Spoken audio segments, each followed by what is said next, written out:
PE 555 video post, Servant Leadership in Physical Education. Question number 1, how do I view the concept of servant leadership? Giving of yourself, enhancing the lives of your student athletes, and making it not about yourself, but making it about your student athletes.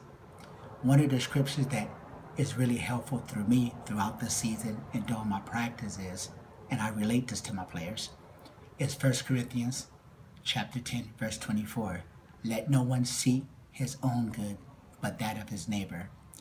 And I emphasize that to my players that in order for us to be successful, we really have to not look at your own individual success. We have to look at the concept of team success and trying to make each one better so we can be successful.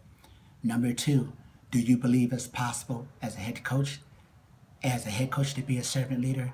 Absolutely. As a head coach, we are making a commitment to our players, giving of ourselves. We are enhancing their lives to be better student athletes, and we're teaching each kid to reach their full potential. And also, we are having the best interests in our kids. And one of the parts of the video that I like about John Calipari is he talked about the better interests of his kids by allowing their parents to come watch him play, by allowing them to give them the extra money to be able to wash their clothes, to be able to eat, to have the energy to provide throughout the game. And when he talked about that, he was talking not about of making him successful. He was talking about the better interests of the student athletes to make them more comfortable and make them more successful.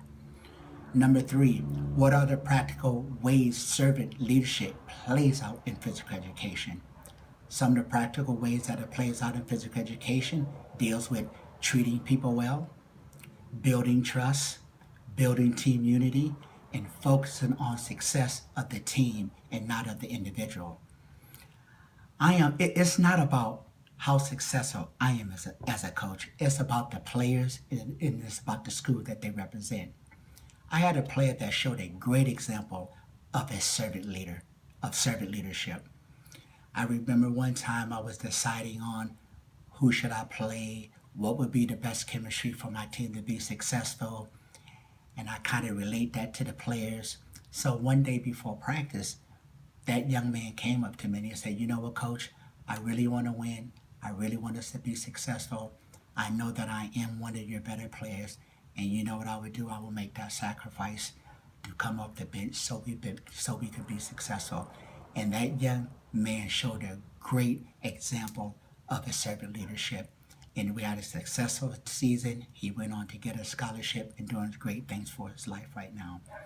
Number 4, what is the benefit of challenges of taking on such a role? The benefits of a servant leader as a coach, to me, your players see your action of being responsible, giving to others, and they gain that ability to do that for themselves and do for others as they leave my program and go on to do whatever they plan on doing in life. But there is some set challenges when it comes to being a servant leader. Trying to get great players to stop thinking about their individual success and trying to make them think it's about a team, about building a team rather than their own interests of what they're trying to accomplish.